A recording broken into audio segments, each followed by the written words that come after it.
اللہ فرماتے ہیں تمہیں کچھ چیزیں ایسی ہیں جو اس اللہ کے وعدے کے بارے میں دھوکے میں ڈالیں گی اور تمہیں وہ یہ دکھائیں گی کہ اللہ کا وعدہ سچا نہیں ہے. اللہ نے معاذ اللہ سیاسی وعدے کیے ہیں, یہ سچا وعدہ نہیں ہے. وہ کون سی چیز دھوکے میں ڈالے گی؟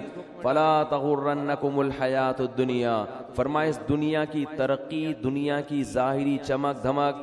تمہارے یہاں سے لوگ ہوں گے جو باتیں کریں گے, گورا چاند پہ پہنچنے کی باتیں کر رہا ہے اور مسلمان جنت اور جہنم کے چکر میں الجھے ہوئے ہیں. وہ لیبارٹریوں میں کیا کیا بنا رہے ہیں, مسلمان جنت جہنم سے باہر نہیں نکلتے. وہ یہ کر رہے ہیں, مسلمان جنت اور جہنم میں پڑے ہوئے ہیں. اللہ فرماتی دنیا کی جو زندگی ہے, جس نے کافر کو دھوکے میں دیا, یہی زندگی کس کو دھوکہ دے گی؟ یہی تمہیں دھوکہ دے گی. اس زندگی میں جب تم ترقی کی جتنی قسمیں دیکھو, چاند پہ پہنچنے کی, مریخ پہ پہنچنے کی, خلائی سیاروں سے چھلانگیں لگانے کی, اس دنیا میں ایک چیز غور کر لینا, اس کے آگے موت ہے جو اس ساری ترقی کو چند سیکنڈ اور منٹوں میں خاک میں ملا کے رکھ دے گی. یہ ایسی ترقی ہے جو ورلڈ ٹریڈ سینٹر جیسی عمارت کو چند گھنٹوں میں زمین بوس کر دیتی ہے. اس لیے اس میں ترقی کرنا, مگر اس ترقی کو اصل مت سمجھنا اور اس دنیا سے دل مت لگا کے اللہ سے غافل نہ ہو جانا. تو یہ بہت بڑا فالٹ ہے اس دنیا کے اندر, اور یہ فالٹ سمجھ میں اس وقت نہیں آتا, اس وقت تک جب تک خود اپنے اوپر بھگتتا نہیں ہے انسان. جس پر جب تک موت آتی نہیں ہے نا, اس وقت تک اس کی سمجھ میں موت, جو موت کو اپنی آنکھوں سے نہیں دیکھتا نا, اس وقت تک اس کی سمجھ میں موت آتی نہیں ہے. اس وقت تک نہیں آتی. وہ اٹکا رہے گا, اس کا دل پلاٹوں میں, گاڑیوں میں, بنگلوں میں, دولت میں اٹکا رہے گا. حتیٰ کہ کینسر کا مریض ہوگا نا, ڈاکٹر کہہ دیں گے 6 مہینے رہ گئے ہیں, مگر دل دنیا سے اس کا بھی نہیں نکلے گا, وہ پھر اسی میں لگا رہے گا. ایسے پیشنٹ ہم نے دیکھے ہیں, ڈاکٹر نے کہہ دیا 6 مہینے رہ گئے, 7 مہینے رہ گئے, 8 مہینے رہ گئے, لیکن ان کا خیال یہ کہ ابھی ہم اتنے آرام سے نکلنے والے نہیں ہیں یہاں سے. ان کی پہ بھی غفلت. بھائی تم تو توبہ کر لو. قرآن کے الفاظ دیکھیں, قرآن کہتا ہے وَلَوْ رُدُّوا لَعَادُوا لِمَا نُهُوا عَنْهُ. کتنے لوگ ایسے ہوں گے کہ جب جہنم کی آگ کو اپنی آنکھوں سے دیکھیں گے تو اللہ سے کہیں گے ایک دفعہ دنیا میں بھیج دے. اللہ کہتے ہیں کہ یہ ایسے بدبخت لوگ ہیں کہ اگر اللہ نے ان کو دنیا میں بھیجا تو یہ جو جرم کر رہے تھے نا وہی دوبارہ کرنا شروع کر دیں گے. اسی امید پہ کریں گے کہ شاید کل میں توبہ کر لوں, شاید کل میں توبہ کر لوں. راتوں کو اپنی دعاؤں میں اللہ سے جہنم کی آگ سے پناہ مانگنے کا معمول بنائیں.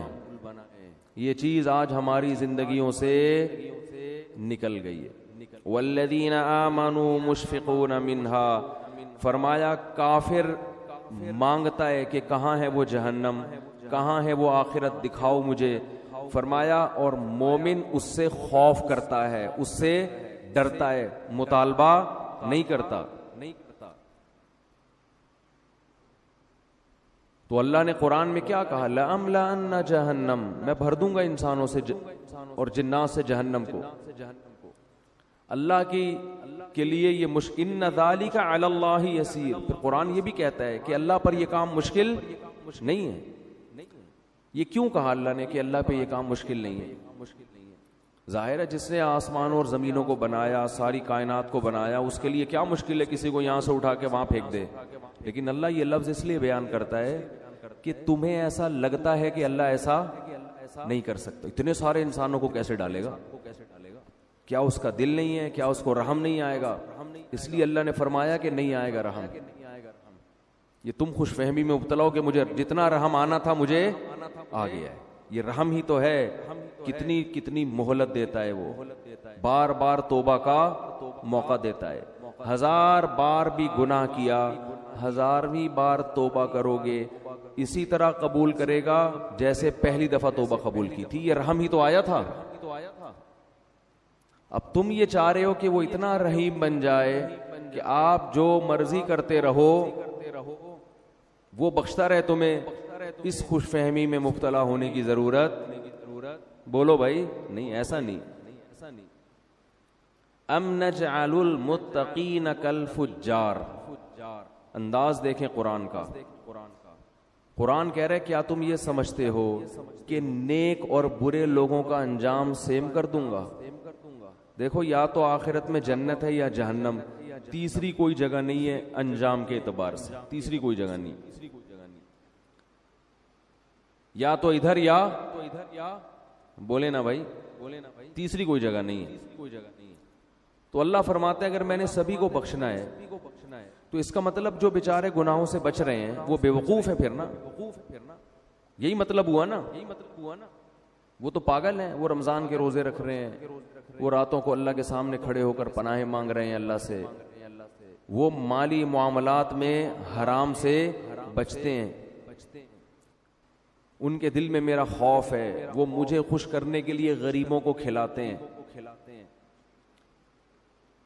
وہ امن ہوا قانت آناء اللیل، اللہ فرماتے ہیں بھلا وہ آدمی جو رات کو اٹھ کے مجھے پکارتا ہے، ساجدا وقائما، کبھی سجدے میں کبھی قیام میں، یحذر الآخرہ، آخرت سے ڈرتا ہے وہ، ویرجو رحمت ربی، رب سے امیدیں بھی لگا کے بیٹھا ہے اور آخرت سے ڈرتا ہے، یعنی خالی امیدوں پہ نہیں چل رہا، خوف بھی ہے، تو بھلا اس کو، اور جو ساری رات سوتا رہتا ہے، جو ساری رات ڈرامے فلمیں دیکھتا رہتا ہے، جو ساری رات اسنوکر کلب پہ بیٹھا رہتا ہے، جو ساری رات باپ اور ماں کو ستاتا ہے، جو ساری رات گناہوں میں زنا میں وقت گزارتا ہے، تو تم کیا سمجھتے ہو دونوں کو میں ایک جیسا کر دوں گا؟ ہے بھائی، دونوں کا انجام اس کو بخش دوں گا، چل بھائی چھوڑ، بس بخشش ہو گئی، کوئی میں بہت غفور ہوں، میں بہت بڑا ہوں۔ لیلۃ القدر کو دونوں جاگ لیے تھے تو اب دونوں ایک جیسے ہو گئے، بہت مشکل ہے بات سمجھانا، بہت مشکل ہے۔ لیلۃ القدر میں چونکہ دونوں جاگ لیے تھے اب دونوں کیا ہو گئے ہیں بھائی؟ سیم۔ تو اللہ کہتے ہیں ام نجعل، بھلا ہم ایسا کریں گے، ہمیں تم نے یہ سمجھا ہوا ہے، ایسی بے انصافی، ایسی دھاندلی تو دنیا میں کوئی کرپٹ ترین حاکم نہیں کرتا، عدل و انصاف کا بادشاہ ایسا کیسے کر سکتا ہے؟ خوف پیدا کرنے کی ضرورت ہے، جن گناہوں کی طرف ہم جا رہے ہیں اور بغیر کسی بریک کے چلتے چلے جا رہے ہیں، برداشت بالکل ختم۔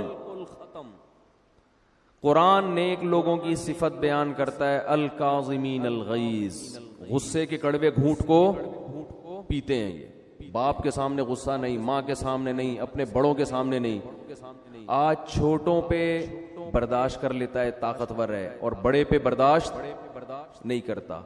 میں کہتا ہوں جتنی باس کی برداشت کرتے ہو اس کا 10واں حصہ اگر باپ کی برداشت کر لو تو شاید بخشش ہو جائے۔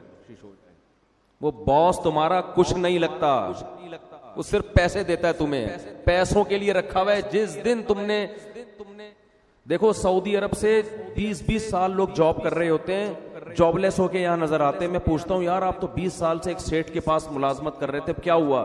کہتے ہیں یار وہ مجھے گردوں کا کوئی مسئلہ کھڑا ہو گیا تھا، فوراً کمپنی نے نکال دیا۔ کہتا ہوں یار 20 سال آپ نے جس کمپنی سے وفا کی ہے، گردوں کے تھوڑے سے مسئلے پہ اس کمپنی نے آپ کو نکال دیا، تو آپ کو ٹینشن نہیں؟ کہہ رہے ٹینشن کس بات کی بھائی، وہ مجھے ملازمت کے لیے رکھا تھا، اب میں ہارڈ ورکنگ کر نہیں سکتا تو انہوں نے نکال دیا۔ بالکل صحیح کیا۔ باس نے مجھے کہا کہ ریزائن دے دیں آپ، میں نے دے دیا ریزائن۔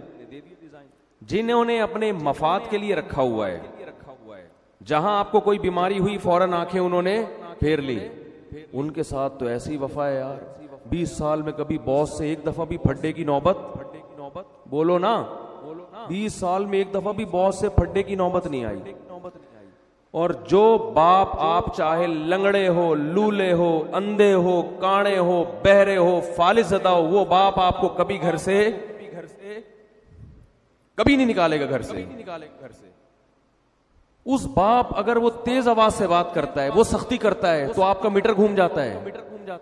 دنیا کو بے وقوف بنانا آسان، لیکن جس خدا نے پیدا کیا وہ ہماری ان حرکتوں کو نوٹ کر رہا ہے، لکھ رہا ہے۔ وہ قرآن کہتا ہے ایسا انتظام کر رہا ہوں کہ فرشتے بٹھا دیے، ان کی فائلیں تیار کرو، ایک ایک لفظ لکھو ان کا۔